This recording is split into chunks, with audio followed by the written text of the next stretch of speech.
We're now joined at the podium by Coach Mike Gundy from Oklahoma State University. Coach, welcome, and your thoughts about the upcoming season. As always, we're very excited about the season. We've had a good off season. We've got some really quality young men in our culture at Oklahoma State. Couldn't be any more proud of them as I do this and have been fortunate enough to do this for a long time. I was driving the other day and I was thinking about the accomplishments that we have in our culture, and having 1,000 on the APR is awesome while winning games. Led the league with 20 academic all-conference players, including Justice Hill. While winning games is awesome. Academic All-Americans, and just the way our guys handle themselves. I'm really excited about our coaching staff. I think we've got a terrific group, and looking forward to Coach Knowles on defense and the system that he's bringing, and watching our players compete 6 weeks or so, however long that is. So looking forward to the season, and we've got 10, 12 days here before we get started. We'll get out there and get after it, and get some guys that hadn't been on the field a lot. It's interesting for us this year. We've got several positions where we have a lot of experience, and then a couple positions where we don't have any at all. So that'll make it fun. Okay, we'll take questions for Coach Jenny. We're going to start with you about halfway back on the aisle. Hey, Mike, Jenny Carlson with the Oklahoman. We've heard that you have termed Taylor the guy. Does that mean he's your starter at quarterback? And sort of a secondary question to that, with this new redshirt rule, could that play into how you use what looks like at least 3 guys that could play quarterback for you this year? When we came out of spring, we felt very comfortable with Taylor. And so certainly going into August, he's our guy. He's been with us a number of years. He understands our offense. We're confident in his abilities. We don't have a clue what we're going to do with the new redshirt rule. We'll have to get together in August and see how it plays out. We have a question on the rear right-hand side. Hey, Coach. Kyle Porter with Pistols Firing. Just wanted to get your reaction to Mike Holder's comments this summer, and to see whether you agreed or disagreed with what he said about recruiting. I would much rather talk about football. I'd hate to waste today talking about something off the subject. We had a question up here on the front, right on the aisle.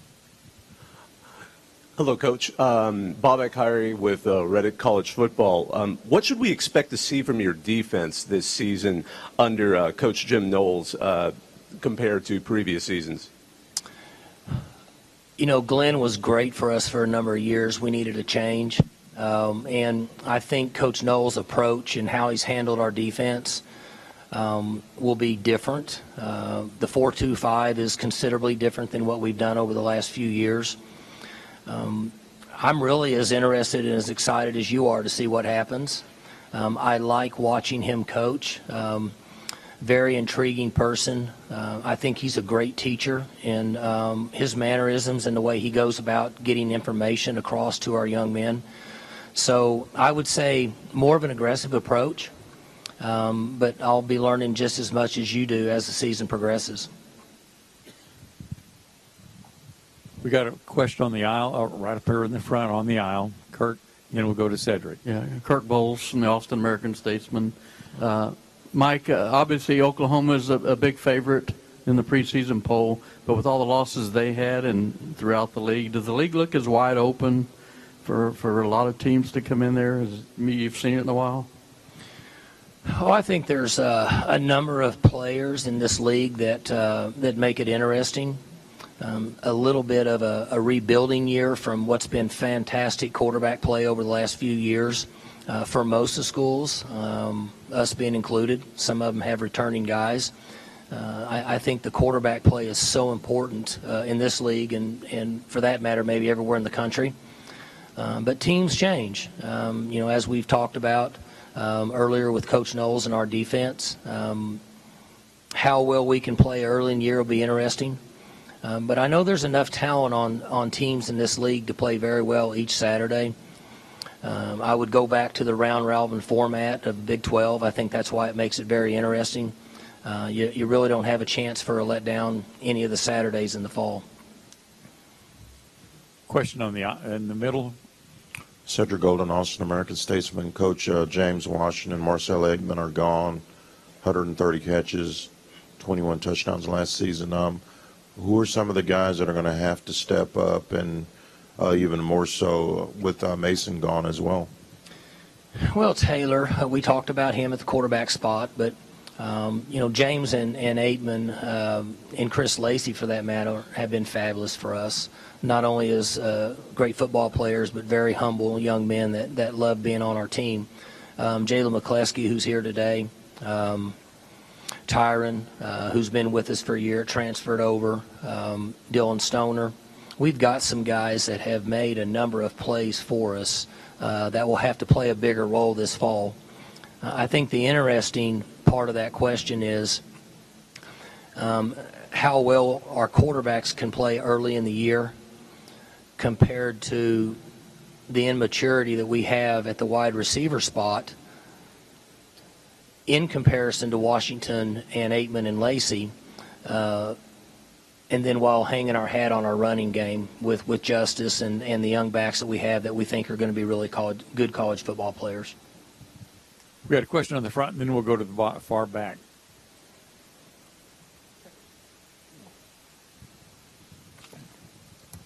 Mike Scott Fritch and GoParakeet.com. Bill Snyder question. He's 79. He came off the cancer last year. Were you surprised that he came back this year? And you're also the only remaining Big 12 head coach that was here during his first tenure at K-State. What have you seen change with him through these years? Honestly, not a lot. Am I surprised that he's coaching? No, I'm not. I'll be surprised when he's not coaching, in my opinion. But I haven't seen much difference in his approach. And obviously, when I was an assistant, I didn't have the relationship that I have with him now when I'm at functions like this and meetings and such to be able to spend time with him. But certainly not surprised he's coaching. And the everyday operation and or game day approach with this team is very similar to what it was when I competed against him as a player in 1989. Question all the way in the rear on the right-hand side. Coach Kyle Porter with Pistols Firing. What area of the team or program do you feel like you're better at this year than maybe this time last year? Well, I would think that we have improved at the corner position. We played 2 young corners last year, and there were times those guys got beat up on a little bit just with youth. While doing that, though, they were gaining valuable experience, and I thought both of them played considerably better the last 4 games of the year. So I would hope that we'll be better just from an experience standpoint at the corner position. We got a question about halfway back, Brian. Hey, Mike, it's Brian Baldinger from Fox Sports here. You said during the spring, Mike, that you'd be shocked if your offensive line wasn't better than it was last year. I know you brought in grad transfer Aaron Cochran. Kind of curious what he looks like. I know you can't miss him. But I would think that with some of the competition going up the quarterback position, it could be countered if that offensive line is better than it was a year ago. I think that our offensive line will be better than last year. We've got 4 young men that'll get quality time that have played a lot of reps against quality opponents. I know that our overall size and strength combination will be better. We will have one position that we won't have any experience at, but we've been down this road before. And I've always felt like you needed 7 offensive linemen to stay fairly healthy and be competitive in order to have a good offense, meaning you need 2 centers and you need a roll guard and a roll tackle, and I think we'll have that this year. So I'm excited about those guys. We do have a couple young players that if they pick it up quick and they adjust well to Saturdays, who could make us considerably better in the latter part of the season.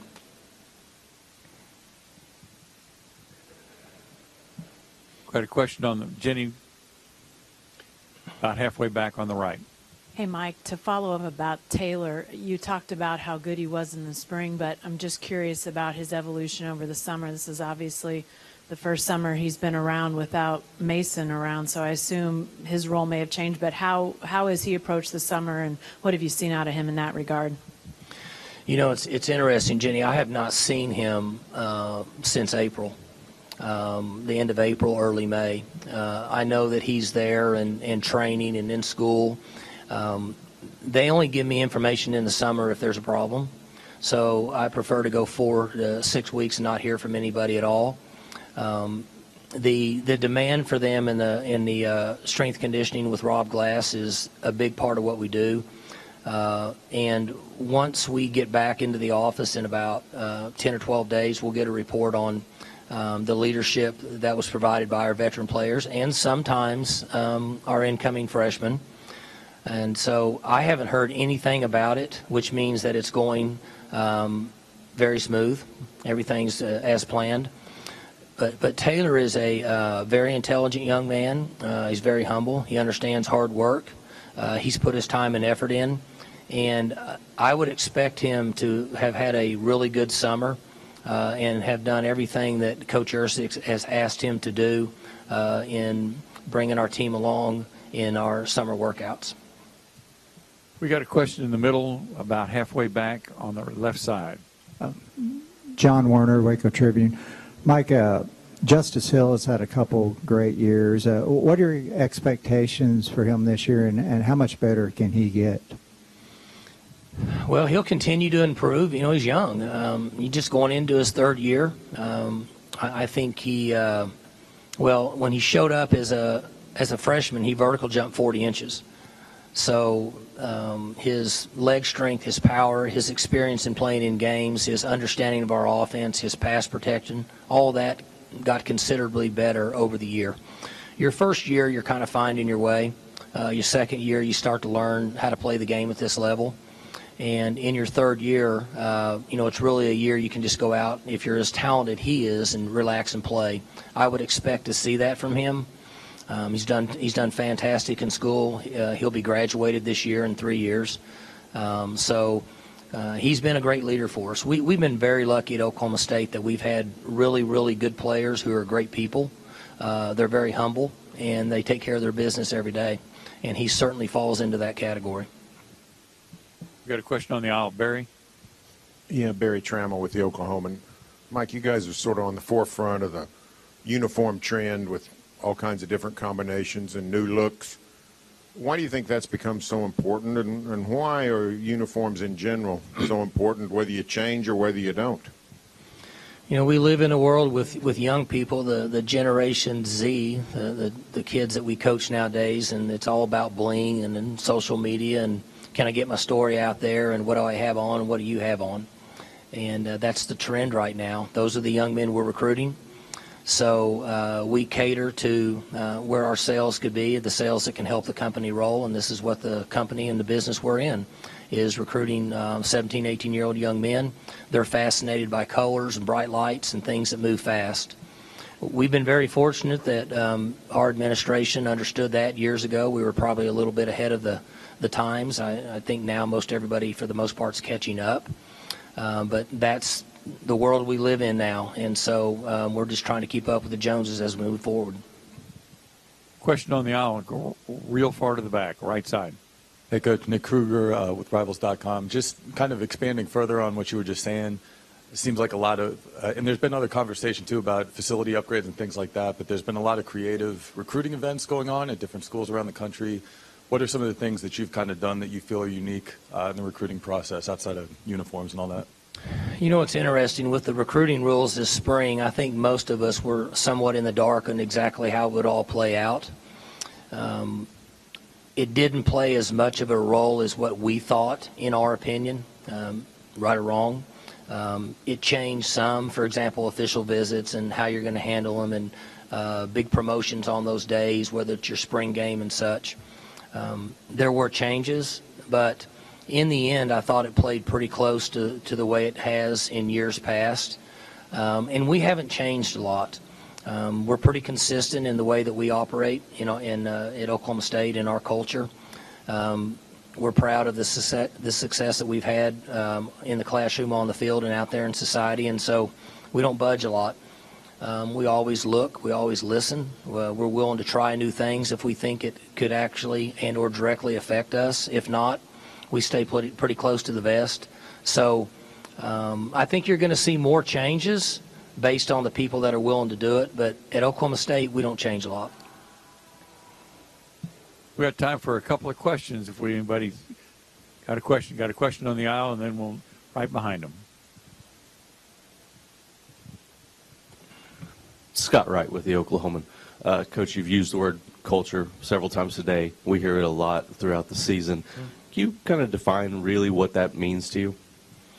Well, our culture is something that was created over a period of years. It's not something that we put down on paper and for lack of a better term, for a goal sheet, a goal board. As I watched, I saw young men that could grow and develop, young men that became problem solvers and not problem creators, young men that could identify what their future was going to be, how to graduate from Oklahoma State University, be productive on the field, be productive in society, give back to the community, give back to the rest of the people that see them as a role model. And respect, character, and integrity is a big part of what we do. We want to win a lot of football games. We want to be competitive. We want to win a Big 12 championship. But we also want to be able to put a young man in a position that when he finishes in 4 years, that he can go out there in the real world and get a job and take care of himself, take care of his family, take care of his kids. That's really the culture that we've created. I'm most proud of that, more so than anything that we've accomplished at this time as I sit back and watch it, in having 3 sons of my own, and ultimately knowing that Little League baseball, summer baseball, 7-on-7s, football, whatever it may be, at some point that's all going to come to an end. And what kind of a product did we put out there? That's really what we're responsible for. Now, don't take away, don't think I'm trying to say that winning and losing is not important, because that's not it. Competing is very important, but our culture is also very important. This will be the final question for Coach. Nathan Ruiz, the Oklahoman. Coach, what are your thoughts on the new transfer rule, and what direction would you like to see that change or continue to go from where it's at now? As I follow it right now, it's not affecting Oklahoma State at all. We haven't put a restriction on a young man transferring in 3 or 4 years. Years ago, we used to say you couldn't transfer to a school that we were going to compete against and or in league, but I can't remember. It's been 3 or 4 years that we said, hey, if a guy wants to go, he can go wherever he wants. I think that's fairly consistent with the direction they're going. Whether or not they decide to penalize a young man 1 year or not, I haven't paid much attention to it. But as it is now, it's fairly consistent with the way that we've operated at Oklahoma State. Okay, Coach, thank you very much for your comments, and we appreciate it. Have a great season. You bet. Thank you.